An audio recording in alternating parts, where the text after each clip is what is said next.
Deus trabalha no turno da noite, capítulo 2. Ele está investigando áreas ocultas do meu coração. Apocalipse 3,17.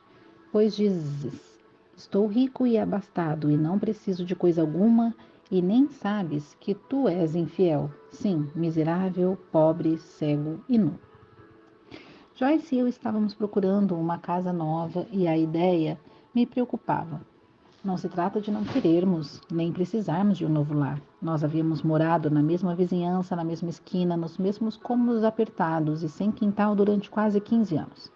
A casa, no entanto, apesar de pequena, era bonitinha e nos sentíamos gratos. Mas bonitinha e pequena deixam um sujeito irritado depois de uma década e meia e estávamos prontos para agradecer por algo novo. O que me preocupava era o medo de cometer um erro, e eu sabia que Joyce tinha uma lista das coisas que nossa família iria precisar numa casa e que eu tinha que ficar alerta quanto aos pontos essenciais, porcas e parafusos, tipo de estrutura, etc. Mas eu sou pregador e não carpinteiro. Como poderia ter certeza de que não iríamos comprar algo que viesse a desmoronar em cima da gente depois de 5 anos? Você sabe o que acontece com casas velhas. Há coisas que não deveriam estar ali, mas estão. E há coisas que deveriam estar, mas não estão. E este velho pastor sabe tanto sobre essas coisas quanto sabe sobre salto com vara ou navegação com um sextante. Confiei meus temores a um amigo íntimo e ele sorriu. Ron, disse ele, quando eu estou caçando patos, eu pego minha picape e levo comigo minha espingarda e meu cachorro fiel Rex. Quando estou procurando carro novo, jamais esqueço de ler o último exemplar de Conselhos ao Consumidor. Mas quando é uma casa que procuro, nunca deixo de falar com o velho tio Ernie. Tio Ernie? Pensei. Bem, por que não? Ele deve saber muito mais do que eu. Perguntei delicadamente se podia tomar emprestado o tio Ernie durante uma tarde de sábado, a fim de examinar uma casa no campo anunciada no jornal. Eu teria até pedido emprestado o cachorro Rex também, se achasse que ele seria útil. Meu amigo disse, tudo bem, deixa comigo. Tio Ernie chegou pontualmente, com o seu rosto gasto pelo tempo numa picape General Motors confortavelmente surrada e com um sorriso amável de dentes separados. Ele usava um boné de beisebol que já vira dias melhores, uma camisa de flanela verde e calça jeans com uma daquelas marcas em anel no bolso da direita, mostrando que gostava de mascar fumo. Quando estávamos a caminho para ver a casa, tio Ernie ficou falando sem parar sobre os anos da Grande Depressão, a Segunda Guerra Mundial, a sua opinião sobre cada presidente, como restaurar um carro velho e, finalmente, o que procurar numa casa sólida. Quando paramos na pequena casa campestre, minha mulher e eu ficamos agradavelmente surpresos. Nós dois olhamos para a casa, olhamos um para o outro e sorrimos. Do assento de trás, tio Ernie deu uma risadinha. O corretor já estava lá, e entramos então apressados com o tio Ernie a tiracolo, ansiosos para ver o interior da linda casa branca da fazenda. E enquanto examinávamos os quartos, tomávamos medidas e apreciávamos a vista, Ernie encostava o nariz nos batentes das portas, resmungava debaixo das pias e parecia querer subir pela chaminé. Enquanto ia mostrando os aposentos da casa, o corretor olhava de esguelha nosso pequeno amigo. Quando o Ernie começou a bater o pé em volta do toalete, me senti embaraçado. E agora, pensei, será que ele não está exagerando um pouco? De repente, sem esperar, ele desapareceu. Para onde será que ele foi? Imaginei. Está no armário, no sótão, na chaminé? Esquecemos dele por algum tempo enquanto discutíamos as opções financeiras com o agente de bens imobiliários. E Joyce e eu gostamos de conversar sobre um assunto antes de tomar qualquer decisão séria. Mas, na verdade, tudo parecia ótimo. Eu não conseguia reprimir um sentimento de entusiasmo pela casa. Quando chegou a hora de apertar as mãos e dizer adeus, tio Ernie não estava à vista em lugar algum. Fomos para a varanda, ainda conversando com o corretor. Nada dele. Descemos devagar a rampa da garagem, nada. O que ele fizera? Pegar uma carona de volta para casa? Bom, finalmente, quando chegamos perto do carro, a cabeça dele apareceu subitamente numa pequena abertura no alicerce. Então, com um boné de beisebol torto, ele rastejou pelo espaço livre sob a casa. Uma piscadela e um assento de cabeça. Tio Ernie entrou no assento de trás. A princípio, a viagem de volta foi silenciosa. Minha mulher e eu não pudemos esconder nosso espanto. Nos entreolhamos com as sobrancelhas levantadas. O tio Ernie estava coberto de poeira e teias de aranha da cabeça aos pés, e havia uma folha seca grudada no cabelo ralo que aparecia por baixo do boné. Finalmente, pigarreei e fiz a óbvia pergunta. Olhe, Ernie, nós ficamos imaginando o que você estava fazendo debaixo da casa enquanto examinamos os quartos. Pensamos que iria ficar olhando a casa conosco. Tio Ernie estendeu a mão para o rolo de fumo. Depois, aparentemente lembrando que se achava na companhia de um pregador, se restringiu visivelmente. Olhe, filho, a casa era bonita do lado de cima, com toda aquela tinta fresca e bugigangas. Mas tudo isso é apenas a cobertura do bolo. Só porque a cobertura é bonita não significa que o bolo é gostoso, não é? Tudo que está do lado de fora é fácil de consertar e ajeitar. Algumas das coisas mais importantes a serem vistas, porém, estão debaixo da casa. É preciso verificar quanto à existência de cupim, roedores, deteriorização por fungos, etc. É também necessário verificar os alicerces, os encanamentos e os dutos. Olhem, detesto decepcionar vocês, mas essa casa está nas últimas. É uma verdadeira armadilha. Um poço sem fundo para levar embora o seu dinheiro. Eu não a compraria de jeito nenhum. E agora, que tal almoçarmos? Joyce e eu ficamos surpresos e também desapontados. Era uma casinha tão aconchegante e alegre, com uma vista belíssima. Era branca e eu sempre gostei de casas brancas. Tinha uma varanda exatamente como as casas em Minnesota, onde eu cresci. No fundo havia uma linda macieira e amores perfeitos nos canteiros. As cortinas da cozinha eram franzidas. Ela tinha personalidade. Nós podíamos ver a nossa família se acomodando perfeitamente ali dentro e, mais ainda, tínhamos dinheiro para comprá-lo. No entanto, por que havíamos tido o trabalho de tomar emprestado o tio Ernie mesmo? Não entendíamos nada de construção e de necessidades estruturais por baixo da casa.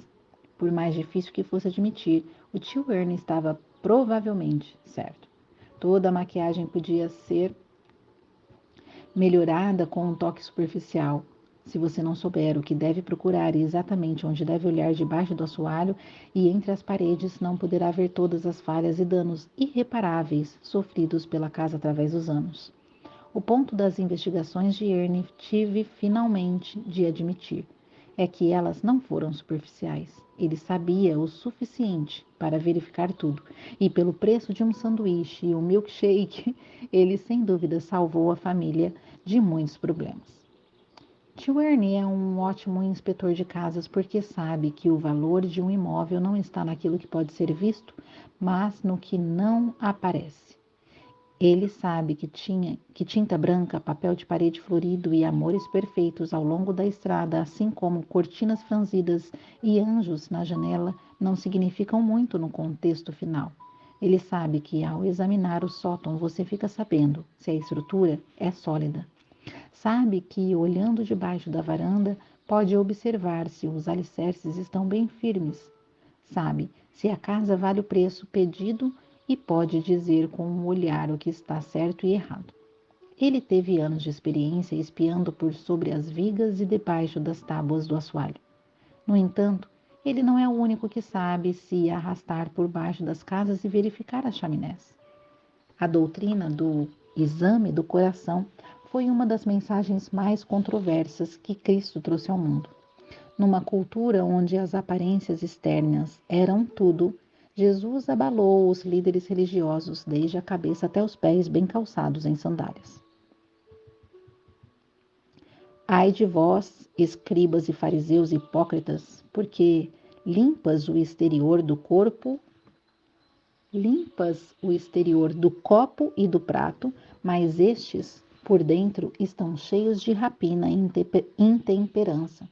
Fariseu cego, limpa primeiro o interior do copo, para que também o seu exterior fique limpo. Ai de vós, escribas e fariseus hipócritas, porque sois semelhantes aos pulcros caiados, que por fora se mostram belos, mas interiormente estão cheios de ossos mortos e de toda a imundícia. Assim também vós, exteriormente, pareceis justos aos homens, mas por dentro estáis cheios de hipocrisia e de iniquidade. Mateus, capítulo 23, versículos do 25 ao 28. O Senhor sabe que, mesmo que uma coisa seja bonita e bem arrumada por fora, isso não significa que ela também seja assim por dentro. Ele sabe que quando alguém carrega uma Bíblia, usa um terno de 3 peças ou sorri como a Madre Teresa de Calcutá, isso não significa que esse indivíduo seja piedoso e digno de confiança. Ele sabe que a verdadeira medida do homem ou da mulher não está na carteira, no rosto, na linha da cintura, no seu currículo ou em sua personalidade agradável. O valor da pessoa está naquilo que você não pode ver. O profeta Samuel foi obrigado a engolir essa verdade quando o Senhor o enviou ao rancho do criador de ovelhas Jessé para ungir o novo rei de Israel. Jessé tinha sido abençoado com 7 filhos de bela aparência e um irmãozinho insignificante, entre aspas, que pastoreava o rebanho nos montes. Quando o mais velho foi apresentado a Samuel, o idoso profeta se aprumou na cadeira e fez um sinal de aprovação com a cabeça. Ali estava um bom material para o trono. Que magnífico espécime de homem! Que ar majestoso!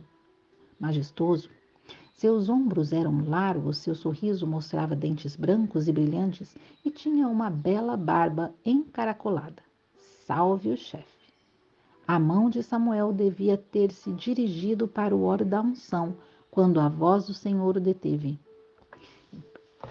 Porém, o Senhor disse a Samuel, em 1 Samuel, capítulo 16, versículo 7, não atentes para a aparência, nem para a sua altura, porque eu o rejeitei, porque o Senhor não vê como o homem vê. O homem vê o exterior, porém o Senhor, o coração.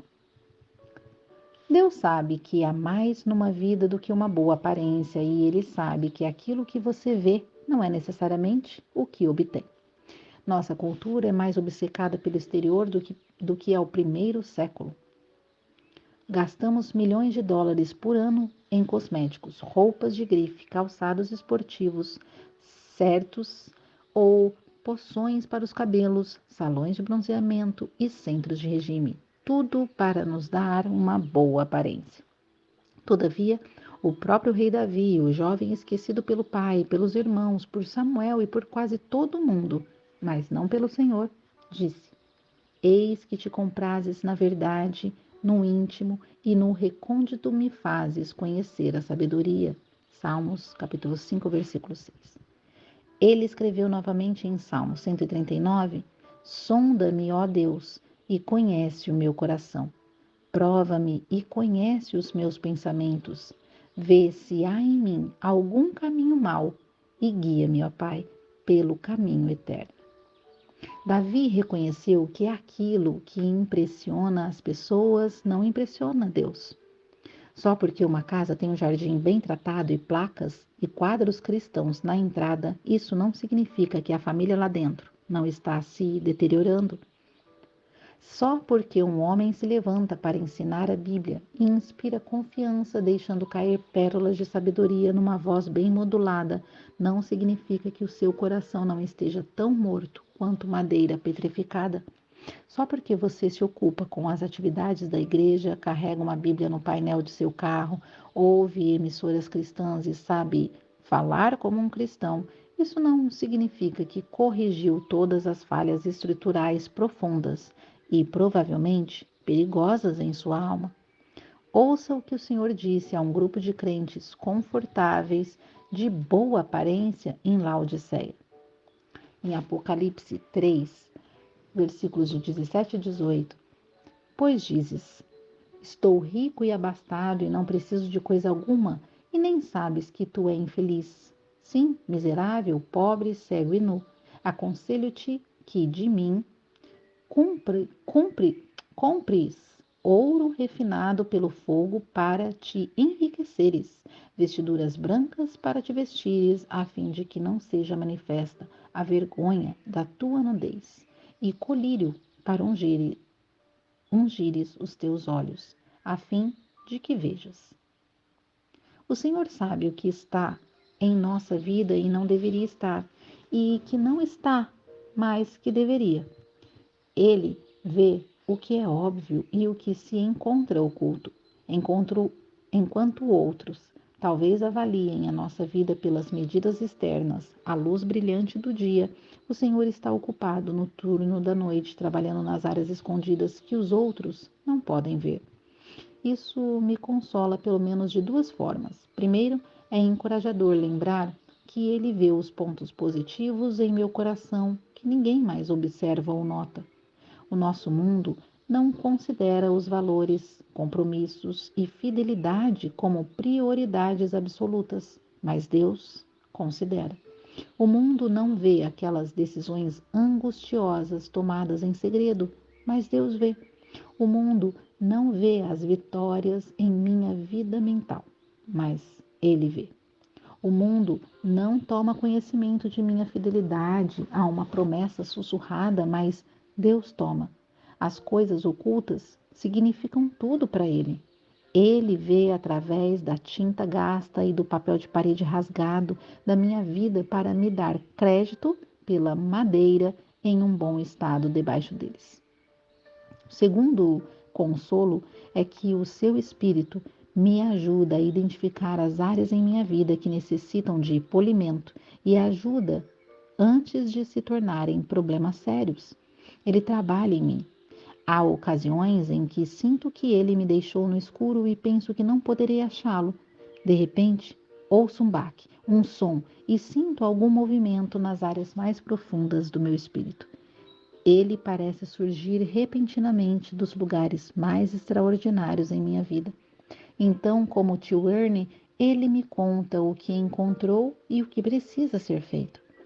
O Senhor não é somente o inspetor supremo, mas também o empreiteiro geral. Algumas vezes parece que aquilo que ele está fazendo é uma obra errada e na hora errada. É comum não percebermos sequer o seu trabalho. O fato é que a obra que está fazendo se encontra provavelmente nos espaços onde é preciso rastejar ou entre as paredes ou no sótão das nossas vidas. Assim como o valor de uma casa não está em sua beleza, mas na sua estrutura e fundamentos, o valor de nossas vidas não está naquilo que é visível, mas no invisível. A parte essencial de nossa vida é a oculta, a parte que aparece estar somente no escuro. Essa parte só Deus vê, essa parte só Ele inspeciona. Não posso imaginar o senhor de macacão com um cinto cheio de ferramentas ou carregando uma lanterna, mas de certo modo é isso que ele faz. Ele faz isso sem qualquer nova tecnologia ou ferramentas. Faz do jeito tradicional, mediante uma visita pessoal, investigações e consertos responsáveis. Você sabe que tipo de lanterna Deus está usando nos lugares escuros e ocultos rastejantes de sua vida? É a palavra de Deus. Hebreus 4, versículo 12 diz: Porque a palavra de Deus é viva e eficaz e mais cortante do que qualquer espada de dois gumes, e penetra até ao ponto de dividir alma e espírito juntas e medulas, e apta para discernir os pensamentos e propósitos do coração. E não há criatura que não seja manifesta na sua presença. Pelo contrário, todas as coisas estão descobertas e patentes aos olhos daqueles a quem temos de prestar contas. Os pedaços mais difíceis da minha vida são aqueles em que não vejo Deus trabalhar em mim. Mas Ele está trabalhando, pois afirma isso. Ele pode estar verificando os pontos pouco notados em minha vida, para certificar-se de que posso enfrentar os estresses e tormentas que sabe que virão. Não fique desanimado quando não vê grande atividade em sua vida que todos possam notar ou admirar. Papel de parede e tinta, afinal de contas, são bem finos, mas a boa e sólida reconstrução feitas no sótão e debaixo das tábuas do chão é o tipo de trabalho que irá resistir ao teste do tempo e da eternidade. É o tipo de trabalho que Deus e o tio Ernie valorizam mais do que tudo.